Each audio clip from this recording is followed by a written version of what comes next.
Good morning, everyone.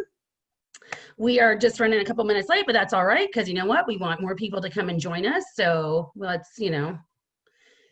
it's a Saturday morning. So, there's that too. So, but good morning, everyone. Welcome to the National Center for Learning Disabilities, Third Advocate Academy in Pennsylvania. We are talking about IEPs and how to prepare. Yay! And with you, as always, are your fabulous hosts. I feel like I'm on a game show when I said it like that. Sorry, sorry, everyone. And with you this morning are your fabulous hosts, myself, Susan Reynolds. I'm the field organizer for NCLD. I'm a parent to a child with ADHD, and he was recently diagnosed with a visual motor processing disorder. My husband is actually going to be an officially retired an officially retired U.S. Airman next Tuesday. And so I used to advocate for military families who are also impacted by disabilities and special education issues. And I am an adult with true learning disabilities and ADHD. And we have Dylan, our awesome Pennsylvania parent leader. Yay! Hi, everybody. My name is Dylan Davis. As the slide shows, I was an attorney in private practice and was unhappy with that. So I went back and got my degree in education, and I taught special education in the Philadelphia public schools. So I got used to it from that side. And then when our daughter was born, after a few years, we discovered that she had dyslexia. So I got to see, firsthand in my home what that was like. So we've been raising her with the learning difficulties, and now I'm an advocate here for NCLD, so happy to be here, Susan. Okay, so we're just going to hop right into this, and we're talking about the Individuals with Disabilities Education Act, IDEA. As we know, IDEA is the law that creates IEPs, which is what we know as our individual education plan or program. I always call it that. I always switch back and forth between plan and program, I'll be honest. Because it's an individual education plan for our children, but it's part of the individual education program, the overall program. If you attended our very first Advocate Academy, we went in depth on what IDEA is and the parts of it and everything. We're just gonna briefly go over the background on the law right now, because what we're really here for today is talking about how to prepare for that IEP, what you need to know before you walk through those doors and sit down and start talking and start planning and, the best way to educate your child. So IDEA was first passed in 1975, and it was called the Education for All Handicapped Children Act. Actually, one of the people who helped write the law in 74 is a powerhouse of a disability advocate. Her name is Judith Heumann, and she had polio. She contracted polio when she was 5 and ended up becoming a public school teacher in New York. And then was hired to work on the HELP committee, which was the Health and Education Committee back in the 70s. And she helped write this very first special education law. It then became, by 1997, a renamed law with a lot of the same components to it.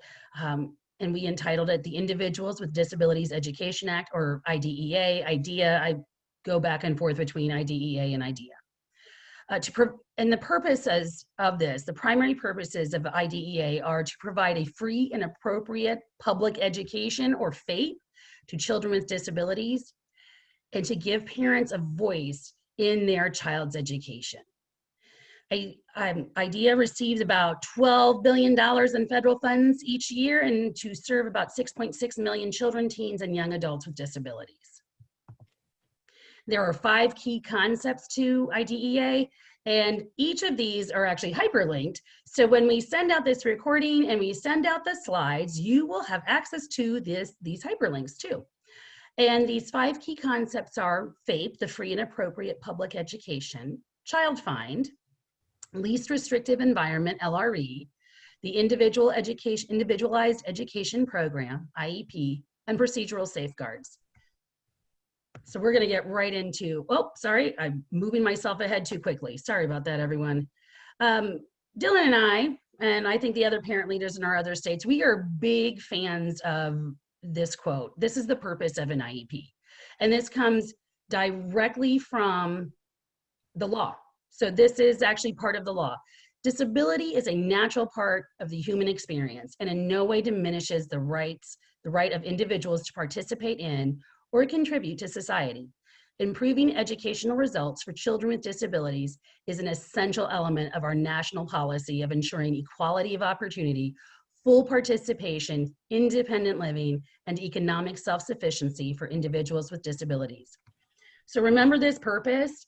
A friend of mine yesterday said she actually has printed this slide out. She actually has it on the cover of her IEP binder. And she said that when she sits down in her meetings, she now asks the questions, are we ensuring equality of opportunity for my child here today? What about full participation? Will my child be able to fully participate? The work we do, will it lead to independent living and economic self-sufficiency? If you can answer yes to those questions, that is a good thing. That is a great thing. But if there's a no anywhere in that, then it's time to sit back down and have some new conversations, because those answers all need to be yes. Right, Dylan? That's right, Susan. Absolutely. So, and then we're gonna just, now I'm sliding us along to before the IEP meeting. Okay, so here we go. Let's get going. And Dylan, I think it's back to you now, isn't it? That's right. So before the meeting even starts, let's first talk about the purpose of a special education evaluation, and then we'll talk about requesting an evaluation. The purpose of an educational evaluation is to discover if your child qualifies as a child with a disability, which is as it's defined by IDEA. The evaluation will gather information that will help determine what your child's educational needs are. An initial evaluation is required by IDEA before any special education and or related services can be provided. And then reevaluation occurs every 3 years because a child's educational needs and supports change as the child grows and as they learn. So you can send in a request for an initial special education evaluation in writing to your child's school, and you can send that either to the principal, to the school psychologist, or to the school counselor, and your child's school will send to you a permission to evaluate request, and that should be sent to you within about 10 calendar days of submitting the request for initial special education evaluation. If I can hop in for a moment. Yes. The education evaluation is actually pretty important. And I'm going to share this with you all, my belief on why it is. That your children are going to grow and learn, which is a very good thing. You want them to have mastery of subject matter, of reading, writing, math, science, all of those things, right? But as your child grows and learns, their disabilities will grow and learn and evolve with them. You need to have somewhat current, I guess, more more accurate evaluations as they get older, because an evaluation that was performed on your child when they were in 8th or 9th grade will not be reflective of who they are as a learner or as a young adult in their later years. When they're 18, a lot has changed from ages 13 and 14 to ages 18, and that is true as they get old, as they become more of an adult, and they now are an adult in their 30s. So these evaluations and the evaluation reports are incredibly helpful for them. We're talking supports and services in college, in the workplace, for the GRE, for MCATs, LSATs, all of those standardized tests that are out there that will require some kind of evaluation report to show that your child is indeed a child with a disability, so they too can still receive those accommodations in testing and in the workplace and things of that nature. Now, not so much in the workplace, I will clarify that. It's just really more like a letter from a doctor, but we'll get into that in our 5th Advocate Academy. But it is helpful to have an accurate picture. And I think it helps your child become a great self-advocate too. So what do you think, Dylan? Did I go too much? I'm sorry if I went on everybody. I think that's great. I think that's really important to remember. I mean, I know with my daughter, when she was first evaluated, the primary thing that we were looking at was her difficulty in reading. She got evaluated, she got the services she needed, she's mastered that. Now we see more her learning disability manifests more in executive functioning and things like that. So current evaluations are super important. Absolutely. Yeah, just, kids are growing, they're learning. And things change. And their And disability. things change, yeah. Yeah. Okay. Requesting an evaluation. As a parent, you are able to request an evaluation for special education, but did you know that the school can also make a request? If the school notices some things that, you trouble them about the child and make them suspect that they might have a learning difference, they can initiate a request for evaluation. And their request must also be in writing, and you must also receive a permission to evaluate form.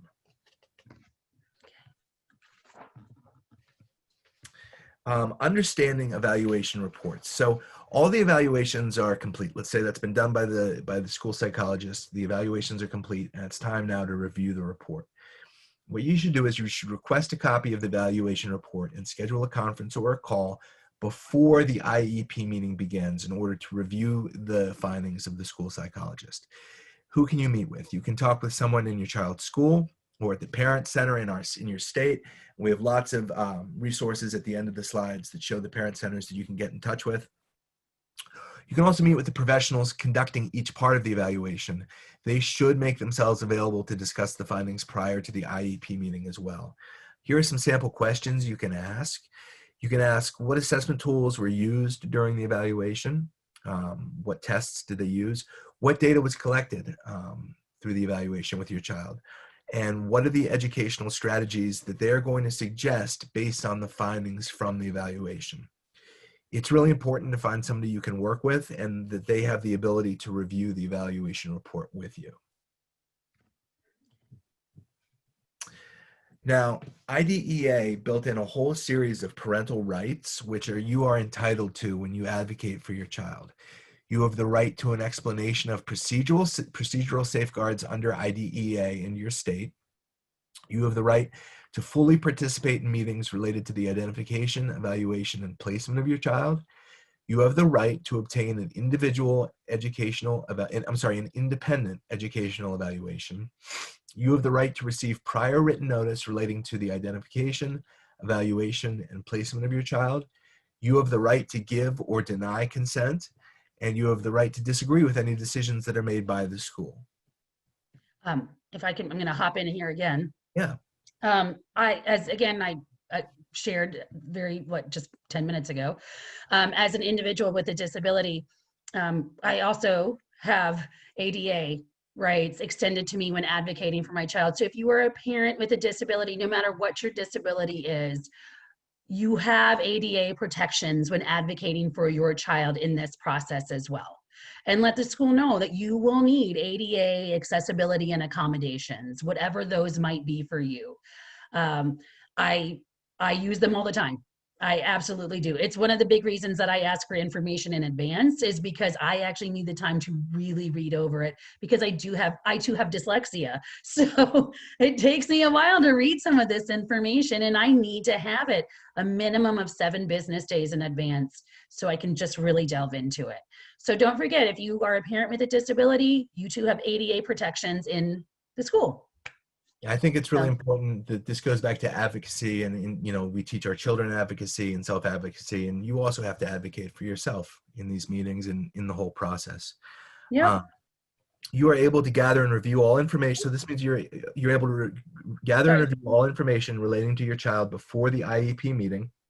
So this means the evaluation report, your child's homework, classwork, tests, standardized tests, and more. This will help make the meeting more productive. So the more knowledge you're armed with, the more productive the meeting is going to be. You can also invite people to the meetings, such as you can invite your child's physician, their psychologist if they have one, and many times because anxiety and things like that go along with these learning differences, they may have their own psychologist that can attend. You can have a friend, a family member, a professional advocate accompany you, or just someone there who's able to help you, support you, sit with you through the meeting. So we have, as we know, there are a lot of terms and acronyms and phrases all throughout IDEA and in this process. These are just some of them, not all of them. And I'm so sorry that there are so many of them. But, Yeah, well, but one of the biggest terms and phrases, or one of the biggest words that parents need to get used to hearing, is the word disability.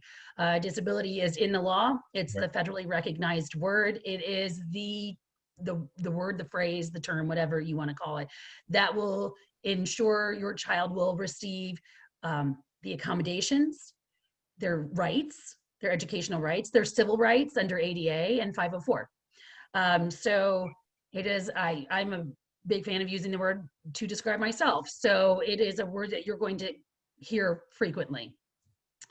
Something else that I am learning more and more about are behavior intervention plans.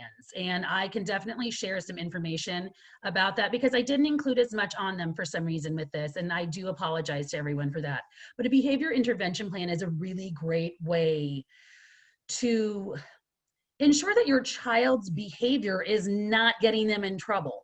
I think we all know how frustrating a diagnosis can be, especially if the diagnosis hasn't happened yet, right? Or it's pending, or let's say something isn't working, right? Because unfortunately, sometimes what we think will work might not, right? Like some of these goals or some of these accommodations you think will be great, but it turns out to not be Practice. what Yeah. works for that kid, right? And unfortunately, it can be a frustrating experience. But we're not talking just like behaviors that you can outwardly see, kids who are lashing out, kids that are getting into fights or whatever. Sometimes it can be something as much as a child who is withdrawing, quick to cry. So whatever it is, a behavior intervention plan can really put this kind of behavior on the radar of the teachers so they can be more attentive to saying, hey, what we're doing here might need some tweaking, right? And I think behavior intervention plans are really great to ensure that our kids are not getting in trouble for something that they cannot help.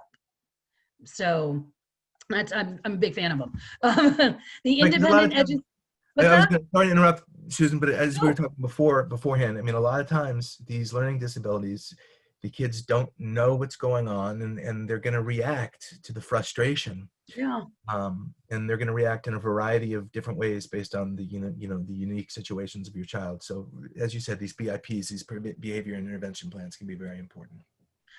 To share another personal story here, everyone, my brother in 5th grade, before his diagnosis, spent half the year in the principal's office because he was so frustrated that he was lashing out Right. and he was getting just a little aggressive.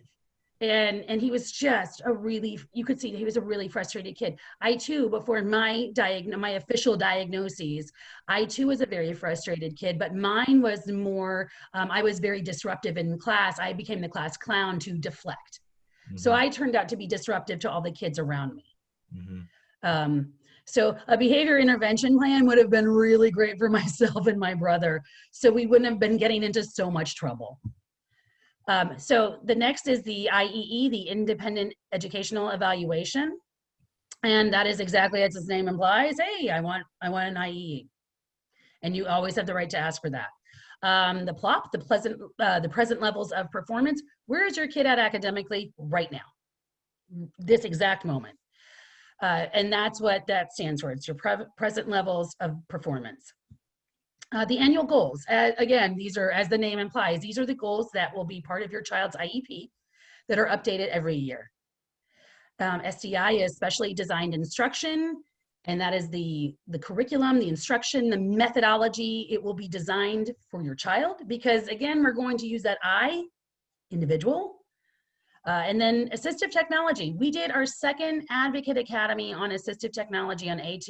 And I gotta tell you guys, AT is phenomenal for our group of kids. We're talking huge differences in graduation levels, employment, long-term goal, like long-term life, like life skills, right? We're talking huge success with assistive technology.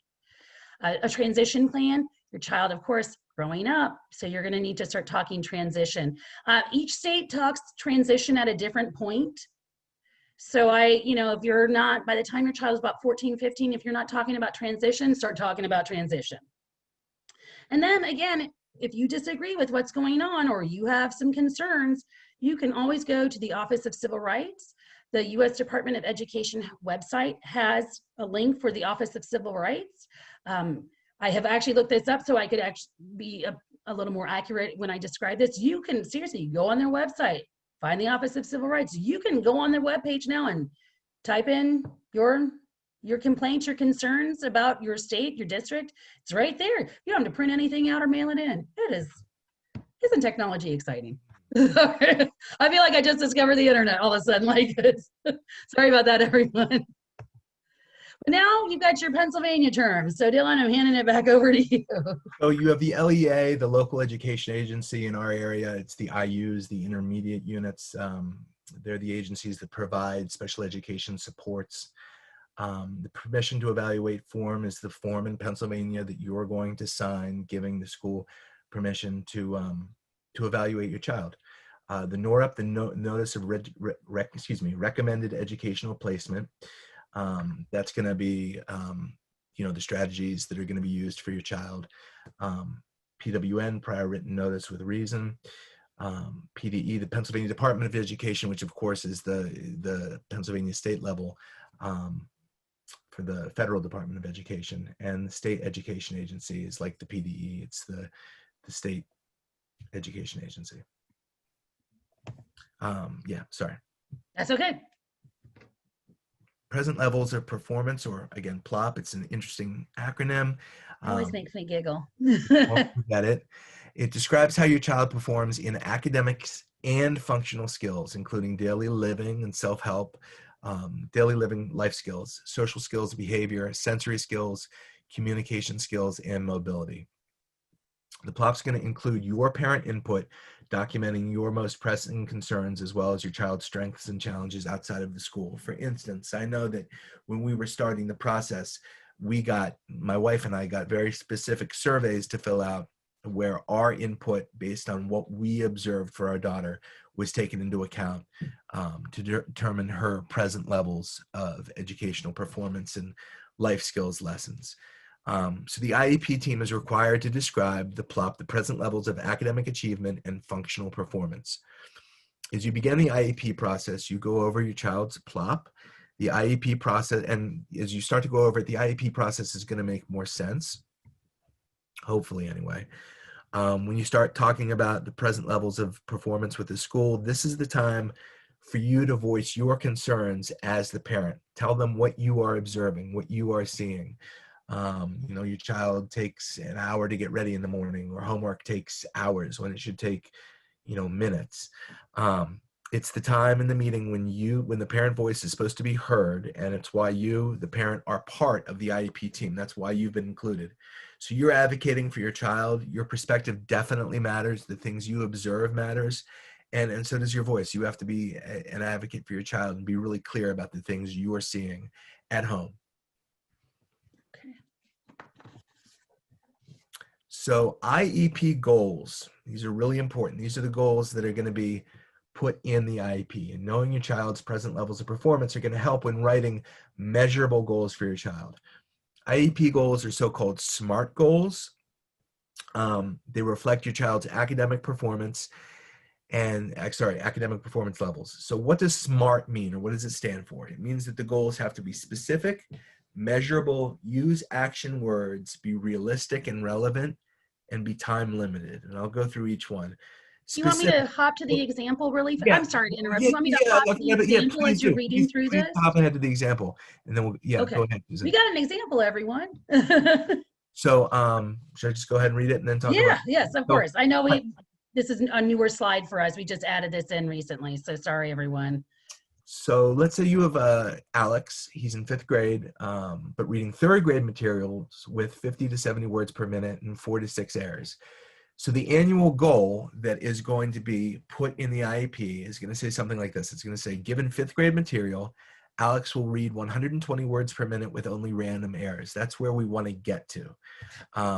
To ensure that Alex meets his goal, we will progress monitor. We will literally monitor Alex's progress and how they're doing, and report at 9-week intervals 4 times during the school year. After 9 weeks, given third grade, so these are very specific goals. After 9 weeks, given third grade material, Alex will read 110 to 120 words per minute with 1 to 3 errors. After 18 weeks, given fourth grade material, Alex will read 70 to 100 words per minute with 1 to 3 errors. And after 27 weeks, given fifth grade material, Alex will read 70 to 100 words per minute with 1 to 3 errors. At the end of the year, Alex will read 120 words per minute with only random errors. So you can see how with the progress monitoring and with each goal, the difficulty increases as hopefully Alex's ability to read increases. So as I said, the goals have to be SMART, starting with S, specific. Specific goals target areas of academic achievement and functional performance. Included are clear descriptions, very clear, specific descriptions of the knowledge and skills that will be taught and how your child's progress will be measured. Which takes us to M, the goals must be measurable. Measurable goals allow parents and teachers to know how much progress the child has made since the performance was last measured. With measurable goals, you will know when that child reaches the goal because you've got it specifically right in front of you. A, the goals must use action words. IEP goals include 3 components that must be stated in measurable terms. They must state the direction that the behavior is taking. Is you going to increase, decrease, maintain? Are they going to increase the words per minute? Are their errors going to decrease? Are things going to stay the same? There's the area of need: reading, writing, social skills, transition, communications, life skills. What specific subject are the goals targeted towards? The level of attainment, age level, grade level, will read without assistance, things like that. And actions words like the child will be able to do the following. The goals need to be realistic and relevant. Realistic, relevant goals and objectives, they address directly your child's needs. A statement of measurable annual goals, including academic and functional goals, are designed to meet the child's needs that result from the child's disability and will enable the child to be involved and make progress in the general education curriculum, because that's always our goal, to get the child aligned with the general education curriculum and meet each of the child's other educational needs that result from the child's disability. And then finally, the goals have to be time limited. So what does your child need to know and be able to do after 1 year of special education? Time-limited goals and objectives enable you to monitor progress at regular intervals, like in the example, at 9-week intervals, specific intervals, you monitor the progress. Goals are updated yearly with each annual IEP meeting because your child's growing and learning and their needs and disabilities are changing. What we suggest you do is create a list of questions and concerns. We'll say this frequently, but it's really, really, really super important. You are your child's expert. You are your child's advocate. You know your child the best. You are part of the process, and your input is infinitely valuable. So managing expectations. It's impossible to know what will happen during your child's IEP meeting. So instead of guessing, what might happen, put together a plan of goals, questions, observation, and thoughts for your child before the IEP meeting, so you can go into it with a game plan. I will add a little something to this too. I remember the first time we put in our request for an evaluation for my son, and I thought for sure, after seeing the evaluation reports and everything, we were going to be talking about an IEP in that eligibility meeting. I had filled out all the paperwork, done everything I needed to do. I went in there with very high expectations, and it wasn't that I didn't think that this school was going to work with me. I didn't think it was going to be anything like that. I just was, I guess, naive and idealistic. And we sit down, and it turned out to be that they had no intention of doing an IEP. We walked away with a meeting for a 504, and I'm looking at the huge discrepancies in my son's performance, and I'm thinking, I don't understand. And I have to say, I was not, well, my expectations were very high for this very different meeting. And I'm not kidding. I walked out of his school and got into the car, and I cried the moment I turned the car on, cried all the way home, walked into my house still crying, sat down on my sofa, hadn't stopped crying. And I honestly thought, I was like, I'm going to get dehydrated, because it is not possible for someone to cry this much and be this just unhappy. And I knew that I really thought it was going to be a completely different situation. And I had not prepared for the potential what if.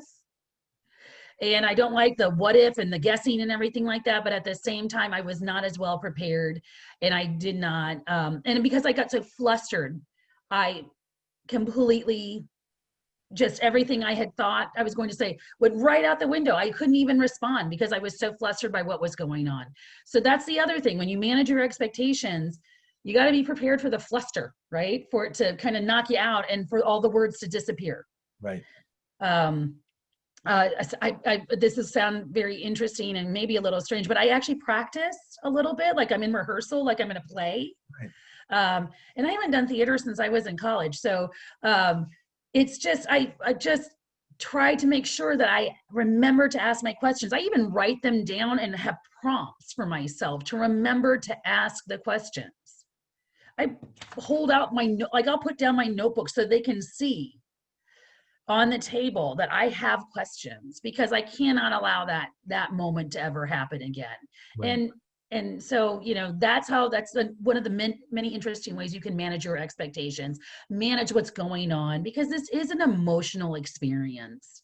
As I just shared with you guys, I cried for a good hour plus. So after my son's very first meeting. So yeah, it's a very emotional, stressful time, because this is your kid, and we're Right. talking about your child, Right. or somebody else's child, right? You might be an advocate, but you're still talking about, this is about a child, and it can be very emotional. So try to manage those expectations, try to manage your stress levels. I actually took up boxing for a little while to help me with my stress levels, right? We seriously had a punching bag in the house, and it was very helpful, just to provide the clarity I needed. So find ways to help manage all of this, your expectations, your stress levels, all of it. It's very important. So Absolutely. I mean, self-care is super important. I knew that going into our initial meeting, yes, you are a bit naive and you have very high hopes, but the realistic thing is that the school's not required to give your child the absolute best education possible. Not to say prepare for the worst, definitely hope for the best, but I think rehearsing is huge. Like with a job interview, you might yes, want to rehearse because in these stressful emotional situations, the things that we think about, the questions we pose beforehand can just fly right out the window. That's why I think it's super important to prepare and rehearse and definitely manage your expectations. but I will say this, right? I added this yesterday when we did our training for Texas. I do go into the meetings now. I ask for the world. I'm asking for the stars, the sun, the moon, right? Because even if all we get is, like, let's say the moon, right? Mm-hmm. Walking out of there. Hey, before we had nothing. And at least now I have something for my child, right? And maybe through advocacy, through documenting and everything like that, we can get more the next time. Right. Right. And I look at it as, like, I call it the crack in the veneer. Hey, now we've cracked that tough outer shell. What's in the door? Let's keep walking through. Right. And so that's the other thing. Don't go in there saying, okay, well, whatever you decide. No, go in there asking for, as the courts like to say, the Cadillac. Ask for the Cadillac of services. You might come out with the Chevy, but that's okay. Absolutely. You got something. That's it. Because if you had nothing to begin with, again, 50% is better than zero. So it's hard to know how to do this, but you just got to try to manage your expectations, your stress levels. But again, it's okay to ask for the world, because you never know what you might get. Right. Right. So, okay, we went on long about that. Sorry about that, everybody. So documentation comes next. From the moment you send in the letter requesting an evaluation for special education, everything needs to be in writing. Keep it all. It's up to you on how to organize this information, but an IEP binder can help with organizing and tracking your child's progress. Confirm with your school or district their policy for audio recording of meetings and plan to make your own audio recording of every meeting. Otter.ai is a helpful app or extension for recording and transcribing, because there's so much information with an IEP. There's so Goodness, many yes. documents. It's really important. If you can search online, you can find IEP binder downloads if that's what works for you. You can find printables that will help with everything from progress monitoring to goals to all of it. When it comes to keeping your child's IEP records, you have to do what works for you, but you got to keep them. You have to keep all that stuff together for you to be able to access and refer back to, and you know, in the annual IEP meeting say, well, look, last year this happened, we had that, I'm pointing to this, and so what are we going to do for next year? That's why it's all super important to keep it and keep it in writing. Okay. Before the meeting ends, questions to ask before the IEP meeting ends. Ask if you can bring home the draft IEP to read it again. Make sure someone is at the school who is available to answer any questions you might have. Ask when will your child's IEP be implemented in the general education classroom? When will supports and services start? Keep track of your child's progress at home. And remember, you don't have to sign the IEP at the meeting. You can take it home. You can review it. You don't have to feel the pressure to sign it right there. So we have a list of linked articles and resources. We have 2 pages of hyperlinked articles for you. They should be in the order they appear in the slides. If they're not, I apologize. 2 pages. Yep. So that was the week. And again, we're going to be sending out this information to you all, and we're going to send out a PDF of the slides so you can actually get access all the hyperlinks too. So please don't worry like, oh, I'm not going to be able to get these. No, we're going to make sure you get the information. But let's get on to some of our national, state, and local resources. As always, you can come to NCLD, and I put us as the first one because, well, hey, this is our presentation. We have Edutopia, we have the Learning Disabilities Association of America, we have understood.org. Actually, on the Understood website, I believe you can find a download on IEP binders with all sorts of printables and information there. What I really like about Understood is how they take complex information and break it down into nice bite-sized pieces. We have the Council for Exceptional Children. Every state has free parent centers. And you just go onto the parentcenterhub.org website and type in Pennsylvania. Actually, I don't even think you need to type it in. I think you can just scroll down on the website. Yeah. It's been a little while, since a couple weeks. Scroll down on the website, click on your state, and then it pops right up. Rights Law and COPA, which is the Council of Parent Attorneys and Advocates, are 2 great national organizations. And then we have, we've been building pages of resources for you all. So we keep adding more and more resources for your state and local. We're not going to read over all this. Well, I'm not going to ask Dylan to, because again, we're going to send this out to you. But here's some of it. Oh, Dylan, I'm sorry, I just took over again. Sorry. No, you said what I was going to say. PEA. I mean, I'm not going to go through each one, but I will mention Peel. They're great. Just a huge number of great resources in our state. Yeah. And Patan is another really good one. I don't know how to say that. I just say Patan, but okay. I really like them. And even our Texas parent leader actually has really great things. She's way down in Texas. And even she's like, oh, they're a great organization. So very helpful. Sandy in the chat. There they are. Website. Yep, that's great. So I really appreciate them and the work that they're doing. So, and then we kept a lot of our assistive technology information for you all. But now here you are. Please connect with us. You can follow us on all of our social media channels, Twitter, Facebook, Instagram. If you have any general information questions, you can email us at info@ncld.org for policy questions, because of COVID, a lot of policies are changing right now, and we're keeping up on that too. So if you have any questions about policy, you can email us at policy@ncld.org. And we have additional advocate academies coming up. So the first 2 are, the reason why they're blue bolded is because there are hyperlinked YouTube recordings, well, our YouTube channel, from our YouTube channel. These are the first 2 advocate academies. And so everyone you attend, we're going to hyperlink this. And so our next one is actually how to prepare for a 504 plan. As I shared with you all what I thought when I thought my son was going to get an IEP, it turned out we got a 504. And I didn't know anything about that. I felt completely ill prepared. I had to sit down with an advocate and go over 504. And I thought I knew some stuff, and then I realized I didn't know a lot of stuff. So we're going to be talking 504 meetings, 504 plans, and for September, I think, Dylan, towards the end of September again. Mm-hmm. And then in October, we're going to hopefully get some of our, maybe a member of our Young Adult Leadership Council through NCLD to come in and talk about tying this all together, the transition, all this work that we've done as parents. Well, it does lead to something, right? And it leads to our children becoming adults and, productive members of society. So how has all this work helped transition them into adulthood? And then we're going to have November, December timeframe. We're going to do our 201 series. And this is the different kind of advocacy. We're talking state and local advocacy, and then of course, federal advocacy. A lot of what happens, some of the biggest policy changes come in your state and local governments. Your school board. Does anyone on your school board have a child with an IEP or a 504?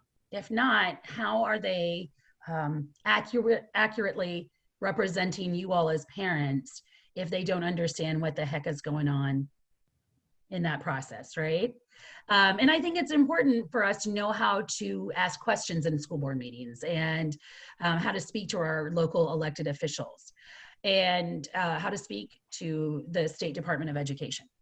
We want to make sure that both funding stays there. We want to make sure that our children are understood.